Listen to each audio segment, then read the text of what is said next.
the syllabus. In order to certify you as a tax advisor, the way the syllabus is designed is to enable you actually handle business transactions involving VAT in a real life situation. So by the time you are done with the subject, you should be able to actually know how to interpret the VAT law and be able to apply it to specific transactions.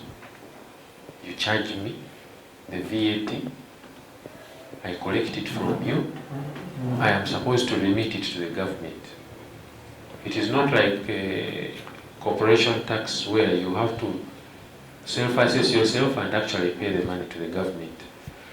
VAT, you pay it to your business partner. Are we clear? So that means I may decide to hand over the money to the government or borrow it for a few months, use it as working capital, probably never give it, lose it, or use it for other things. When you look at the reports published again by URA, what they call the VAT gap, of all the expected money they expect to collect from VAT, basing on the number of transactions that take place in this market, they get only 50%. That is pretty low. What happens to the other 50%? It gets lost in non-compliance, in mostly fraud. That is why now there is a special unit at URA to deal with VAT investigations. And then, of course, in every business deal, VAT is a big consideration. If you are buying a hotel, are you buying a completed hotel, or are you buying a piece of land for you to develop a hotel? VAT treatment there may be different. And obviously, there's potential to increase the cost of the whole deal by at least 18%. So you need to know how to plan for VAT, and two, how to comply. You have had, if you are students, you must have heard about transfer of a business as going concern. It is an option that is there. How do you comply with that? I've seen in one of the past papers it was a specific exam. If you are, for instance, one of your clients is looking for where to invest, should they invest in electricity of a hydro nature, or they invest in solar? The exam is for 3 hours, excluding reading time. There is a section A which has 50 marks, and it is compulsory. Then we have section B, which has 3 marks, 3 questions rather, of 25 marks each. And you must attempt 2 out of the 3. I would like to focus a bit on section A, because when you read the examiner's report, this is where students get the most problems. Section A is meant to examine you on the fundamentals of VAT. Do you know when a person is eligible to register? That is very important. How do you determine the registration threshold? If you get all the past papers, almost 99% of them have that aspect examined, although it is examined in different ways. Do you know what qualifies as output VAT? Do you know what qualifies as input? Do you know how to determine okay, this input is claimable, this one is not claimable. Most students know the input that is not claimable, and they score marks there. But when it comes to determining now output, distinguishing between what is zero rated, what is exempt, what is standard, students get problems. And the question is a set of facts. So they give you a story, and then they tell you to determine when this particular taxpayer in the problem was required to register. And then when you read the follow-up questions, they're telling you, determine what is the output tax liability for this period. So you can see if you fail the first part of the question, requiring you to determine when he was eligible to register, you are not likely to get the second part of the question, which is to determine what is the output tax liability. So which means your chances of passing the exam significantly go down. This is extremely important. I cannot emphasize it enough. You must be able to know how to determine the registration threshold and how to determine eligibility for registration. At what rate? Is it the figure they give you when they tell you it's VAT inclusive? What do you do? When they tell you it's VAT exclusive, what do you do? How do you get out the VAT aspect? So, actually, determining, because the examiner will tell you, the question will tell you whether the amounts given are exclusive of VAT or they are inclusive. Or if the examiner tells you that the person is not registered for VAT and they have transacted like this, they give you figures. What does that mean? Are the figures inclusive or exclusive of VAT? Anyone? If I'm not registered for VAT but I've been selling, and I tell you, they tell you in the exam question, the person has sales of 100 million in this month, but they were not registered. When they tell you that, it means the figure they have given you, for instance, for whatever purpose you're going to use that information for, it could be for determining the threshold on when they were eligible to register, or for calculating their output VAT liability. It means the amount given to you is exclusive. You must know how to now get the amount they have given you is inclusive. You must know how to get out the VAT component. Yes. If they tell you in the exam that the person is not registered, it means obviously they were not charging VAT. So if, for instance, I tell you this person transacted for 10 million, he sold goods worth 10 million in this month, but I have told you he is not VAT registered. And for instance, I tell you, determine the output VAT liability for this person. Yes, you treat it as VAT inclusive. In most cases, you have to look out, that is the first thing you look out for, this figure they have given me. Is it inclusive or exclusive of VAT? If you don't do that, then you lose a lot of marks, because it means the computations you are doing are not going to be correct. It means the figure I have given you includes VAT. You're supposed to attempt 2 out of 3 questions.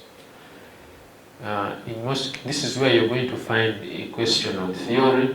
You might find the examiner testing you on a particular case that is well known, or you might find the examiner testing you on a particular concept. For instance, it could be on VAT transactions for aid-funded projects, for instance, you could find, I've seen an exam question on mixed supplies, trading through agents, supplying to hydro power projects, carrying out a transaction as a going concern, supplies made by a bank. Basically, you're going to find those short scenario-based questions. And then for all the exams, you're going to find short notes. For instance, they can ask you to write short notes about an invoice. What is a tax invoice? 100 marks. In most cases, students don't. I've seen a few students attempt all three questions. Okay? It goes without saying you will still be marked out of 100, not 125. And generally, when you see the examiner's remarks, students generally keep time. Manage the time in the exam very well. The issue is around actually taking the time to understand what is being examined and how to give the appropriate answer. We have the Value Added Tax Act, which is the principal law for this subject. We have regulations, VAT regulations of 1998. We have the Tax Procedure Code Act, very much applies to this subject. I'm sure you are examined on it in other subjects, but 100% of the past exam papers have had a question on procedure. It's important for you to know how to go about the procedures. The practice notes, and then of course the cases. That is very important. Probably out of their own experience. Yeah, I remember when we were dealing with processed milk, it used to be zero rated then. But now the law has changed. The recent exam I have seen is wheat, treatment of wheat, imported wheat and then locally grown wheat. That law has changed several times. Or on computers. Computers, the law on how they are treated for VAT changed 4 years ago. But you find students still referring to the old law as it was in 2014. There is a guy called Okoja. Have you seen his book? He usually updates the law very well, and he tells you this was repealed at this time, it was replaced by this section for all the laws, including income tax.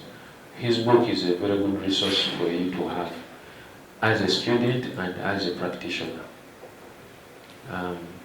Most times you can obtain it from the URA website. URA guys also use it. But it is also no substitute for you to have the real law, the actual one. And then of course the practice notes. Lately I've seen URA is desisting from issuing practice notes. Have you noticed? What they do, they give a public notice in the newspaper. It is not clear now that public notice, is it a practice note or is it not? And in the public notice, they usually give their understanding of a provision. For instance, they did one recently on VAT claims by aid-funded project, the deeming bit. So instead of doing a practice note, they put in the newspaper that, by the way, before you claim you deem your VAT paid, we need to check. So write to us, we tell you whether on your transaction it is the correct thing to deem VAT. But when you go to the VAT Act itself, that process is not there. So they do some bit of side legislation. But as a practitioner, you should, and as a student, you should know, because now these are the practical aspects of dealing with VAT problems. So you should know, and you should always look out for these public notices. So it's important for you to learn about these decided cases. In Frobisher's book, he tries very much to illustrate the points with the cases that have been decided. Although his book is a 2013 or 2012 publication, but it has a lot of case law. And there was a lot of case law between 1996 and 2012. So if you find a question saying the client is a telecom, the client gives airtime to the staff. Now URA is saying they should charge VAT on the airtime. That is a clearly decided case. If you know it, you're probably going to get all the marks. If you don't know it, it becomes harder for you. What are the examiner's expectations? You must show that you know the VAT law. And one of the problems here, students, for instance, identify the correct concept. They are going to say,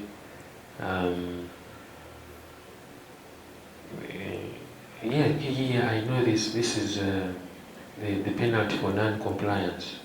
And then when they go on to explain what they have identified, it is completely different. So for instance, the student might say, oh yeah, this transaction is exempt. But when you go to their working, and exempt is the right answer, you see them multiplying by 0%. So which is which? So it shows you have not really understood how the VAT law works. In other words, the examiner is trying to pass you on to the public as an advisor. And as an advisor, you cannot afford to have such muddled thinking. When I was at law school, I used to have a teacher called Joseph Ruswata. He's a partner at Sevarolure. And he told me, he used to tell us, you people, read now when you still have the chance. When you go to practice, you won't have a chance to read these things. Okay? There is nothing as embarrassing as your client challenging you on a technical point. Can you imagine that? You are the advisor. Then the client says, actually, I don't think that is right. I think the right law is this one. That section you're giving us was repealed. And you're the advisor. You'd rather bury your head under the sand than something like that to happen to you. So it's important for you to learn the laws right now when you are still a student, so that when you are out there in the field, you are only adding on. They call it professional development. But the basics, you must show in the exam that you actually know the basics. And then, of course, be up to date. I've already touched on this point. Don't read the old laws. The law changes every single year. Every July we have new amendments. Some are outspoken because they affect a wide cross-section of people. Others are not, but they are very significant. Yeah? So this month, for instance, this July we had withholding VAT. Widespread all over the news, isn't it? Because it affects a lot of people. But there's significant amendments that happen every year, and you don't hear about them in the news because they do not affect a lot of people. For instance, if you look at the amendments for 2017, they introduced a concept that if you are a contractor in oil and gas, you can claim input on imported service. The examiner says when they examined this now in the May 2018 exam, 0 students got it correct. As in 0, nobody got that one right. So it's important for you to, as an advisor and as a student, to be up to date with all the amendments. And then, of course, you must be able to apply the law to the facts given to you. When you see the way the exam is set, at least 70% of the paper is practical based. They give you scenarios. And you're going to notice that because I presume the examiners are practitioners, they are going to give you things they have encountered, real problems they have got with clients, or actual cases that have gone to URA or have gone to the tribunal. So you must be able to know how to apply the laws you have read to the particular set of facts that are given to you. And then, of course, you write coherent answers. This goes without saying. Sometimes you're going to see a student trying to confuse the examiner and hope that they will get away with it. This is not possible. Yeah? If you try to confuse the examiner, you will confuse yourself. Time management is key. And then, of course, there are what I have called irreducible minimums. If you see a student does not know the formula for VAT, should that student really be an advisor? Huh? Or for instance, if the student says the VAT rate is 14%,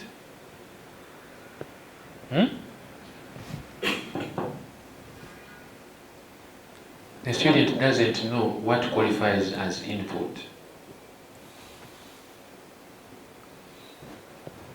It becomes very hard. There, you make the examiner's job easy. Those are irreducible minimums, the core principles. And then, of course, I've talked about the cases. Know the cases. When you go through the past papers, you are going to find these have been actually the subject of the examination. So the more cases you know, the higher your chances of passing. I cannot emphasize the point of being up to date enough. Deemed VAT, what does it mean to deem the VAT?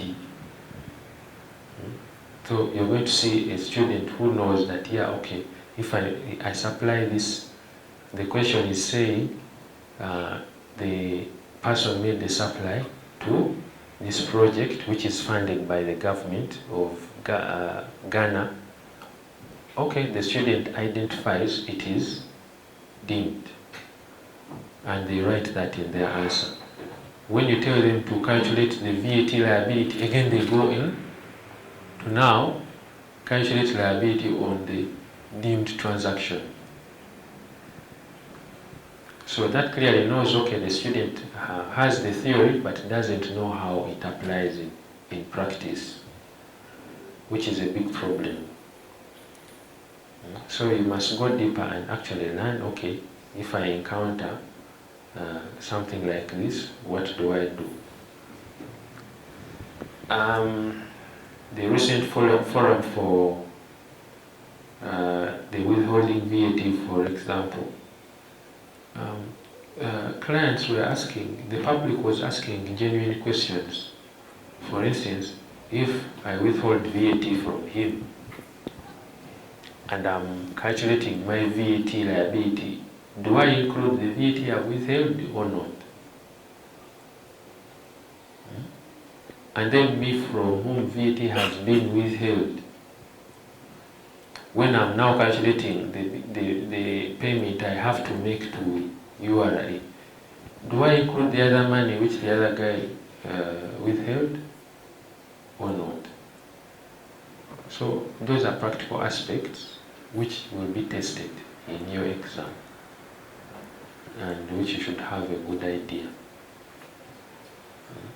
So when the question is saying this supply was made to an aid-funded project, the consequence there is that the VAT is deemed paid, which means that it is not my liability anymore. I don't include it when I'm calculating the VAT liability for that period which has been given to me. What are the common causes of failing in this exam? The first one I told you, I call it mature approach. Mature approach does not work. You have to prepare. We have seen students quoting the Income Tax Act or telling the examiner that the applicable rate is 6%, which is the withholding tax rate, in a VAT exam.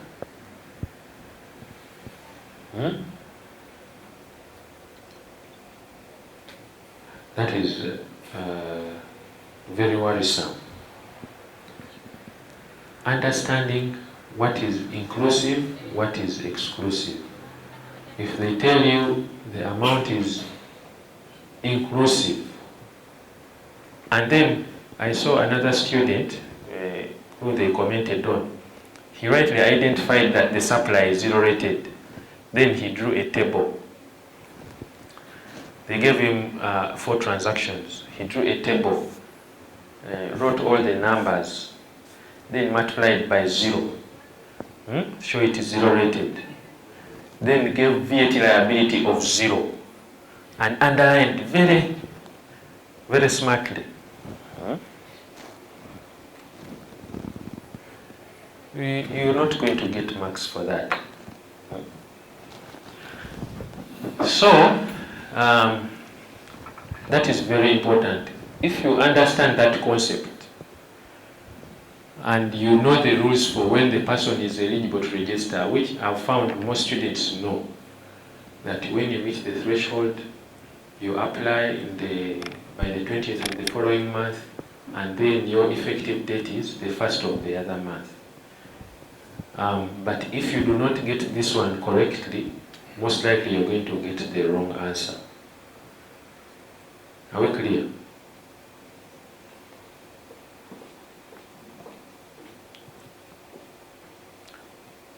So, as you can see on the PowerPoint,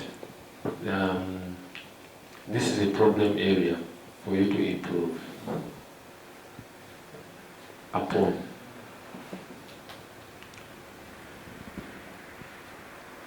And it is always examined, at least so far when you look at the past papers, it is always examined as a compulsory, it is a fundamental thing for you to know. And then of course the classification of supplies. When you go to the VAT Act, there are 2 schedules. Second schedule, third schedule. You must know what items are in the second schedule. If it's not in the second schedule is for what? It's for exempt supplies. Third schedule is for zero-rated supplies. If it's not in the second schedule, it is not an exempt supply. And if it is not in the zero-rated schedule as well, then it must be a standard supply. So you have to know, because when you look at the examiner's reports, the examiner will always pick out items from that schedule for you to test whether you understand that this item is actually zero rated or standard rated. The other major problem is apportionment. Do you all know what apportionment means? when they give you a question and they tell you the person has standard rated supplies of 100 million and exempt supplies of 50 million. And then they tell you, determine their input claim for this period. So you have already determined what is the input claim. This item is claimable, this one is not, this one is claimable. Most students do not recognize that when the person is dealing in mixed supplies, they cannot claim all the input. You have to apportion, and there are formulas for apportionment in section 28. And when it comes to apportionment, there are extra marks for you to know that there are different methods of apportionment. So for instance, if you show the examiner that you understand if the client uses the standard alternative method, they are better off than when they're using the standard method, you will pass very highly. But the first point is for you to recognize that, oh, this guy has both standard rated and exempt. Therefore, he cannot claim the entire input. And then, of course, the threshold. If you find that the percentage of exempt supply, the exempt supply is less than 5%, then the person can claim all the input. So that is an area where most students struggle to score marks. Are we together? And then, of course, handwriting. Some students will write that word, poor handwriting, on 4 lines. Poor is on 2, handwriting another 2.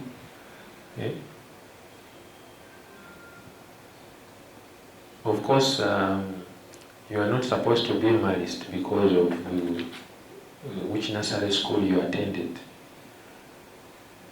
But it makes it very hard for you to communicate if you are not writing clearly.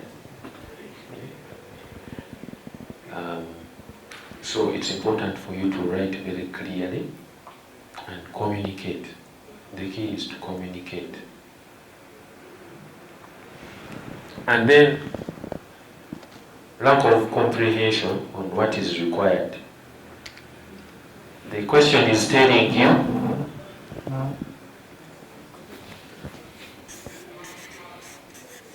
calculate the VAT liability. Then what does the student do? He first even writes the word background. Then they give the legal provisions that apply. For input to be claimable, there must be a tax invoice which must have a date. They have told you, calculate. Do what they have told you.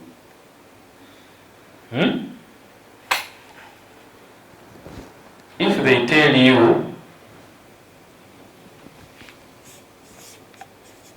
discuss, assess, evaluate, do what they have told you. When you look at the exam paper, it has the requirement section. After they have given you the facts, then they give you the requirements. Determine when this person is eligible to register.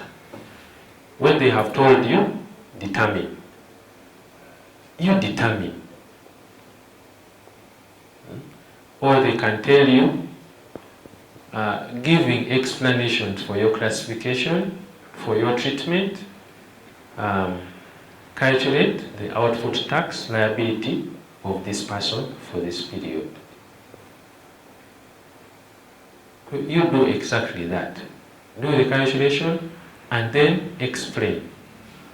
I have included this because it's standard rated. This one I've excluded it because it is 0 rated.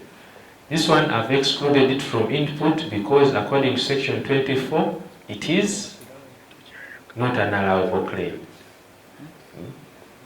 Finally, I would like to point out a few tips for you to do better in the exam.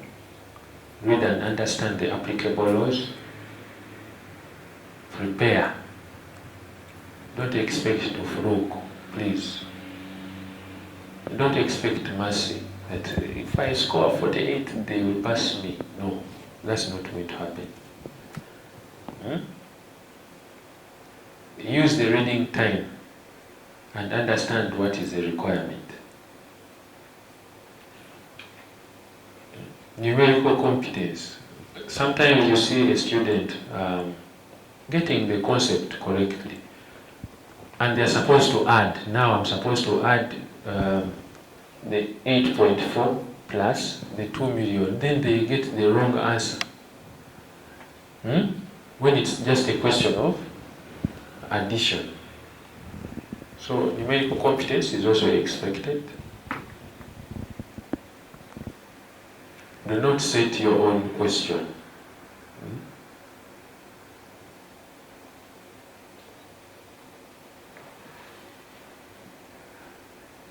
If the question is asking you to advise a client on the VAT treatment of wheat, the student starts explaining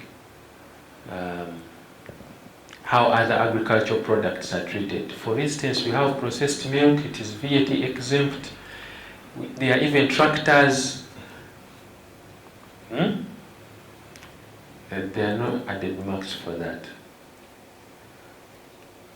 And that goes in line with the next point. Do not volunteer information which is not asked. There will be no added marks for that.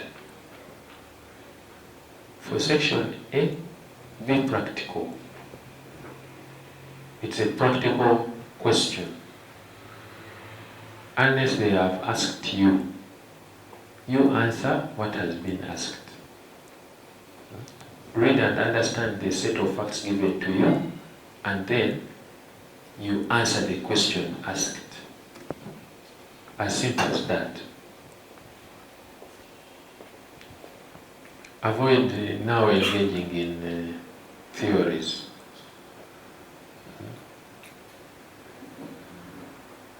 Don't start telling the examiner how zero rating is better than standard rating in a section A question. No.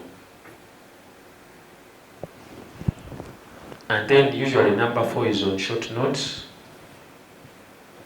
Write short notes. Normally they will ask you a concept for 5 marks. If you demonstrate you know the concept, there's a way they divide the marks. You will get the 5 marks. But if, for instance, if you know one thing about the tax invoice and you write a full page about it, you will get 1 mark, even if you have written the full page. So, take note of that. But above all else, the biggest advice I can give you, be prepared. There is no way around this. When you are a student or when you are a practitioner, you have to prepare. Even if you are very bright and you have not prepared, you will not do well. Thank you very much.